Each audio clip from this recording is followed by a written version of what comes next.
programme. So, new stuff, please. Well, a couple of other things. Big Miracle, which is from Ken Coppers, who's the director of He's Just Not That Into You and Sisterhood of the Travelling Pants. And it's based on this true story from 1988, which I didn't know about. Whales were trapped under the ice in Alaska. Greenpeace activist Indy Lowry, who managed to gather together a sort of strange coalition of people to help save the whales. The whales were trapped in the ice trapped them in, and they needed to be sort of led back to the ocean. And so what she managed to do was to get, on the one hand, oil companies involved, on the other hand, Reagan's administration and, the use of the National Guard, and then the Russians got involved. And this was a huge news story. Do you remember this news story?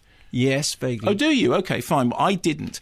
The funny thing about it is the trailer looks awful. The trailer has got Drew Barrimore, who sort of plays her. I mean, obviously, what they've done is they've tarted up the story a little bit. They put in a love interest that wasn't really there. They've taken some liberties with it. Although the central idea about three whales trapped under the ice and all these people coming together to do something about it is still essentially the same. And the trailer looks awful. It's got Drew Barrymore sort of virtually crying, saying, "Well, everyone loves whales." He just looks like total sentimental schmaltz. Funnily enough, actually, the movie itself is a bit tougher than you'd think. I mean, in a good way. I mean, it's good family fun. One thing you should say is it doesn't all work out perfectly, just so you know. Although, actually, everybody knows this because it does adhere at least quite closely to the actual news story. But what's nice is that it was one of those films, in the same way as Dolphin Tale, in which the script didn't just imagine that it was all just sentimental, lovey-dovey, and that was enough. We could get away with it. I mean, not like Free Willy, which I found, I'm not a fan of that film at all. It did have quite a well-written script, some quite good jokes. The idea of Ted Danson as the oil boss who realises that actually he can be seen to be an eco-warrior out of somehow getting them. But all that stuff is done with a slightly cynical edge.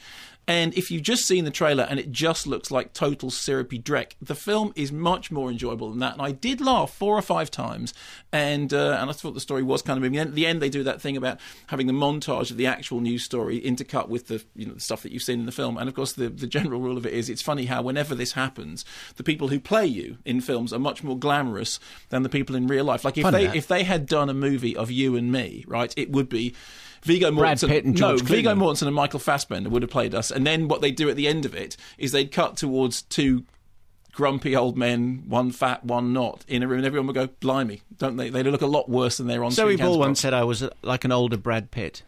I kind of took that as a nice thing. Did she? Yeah.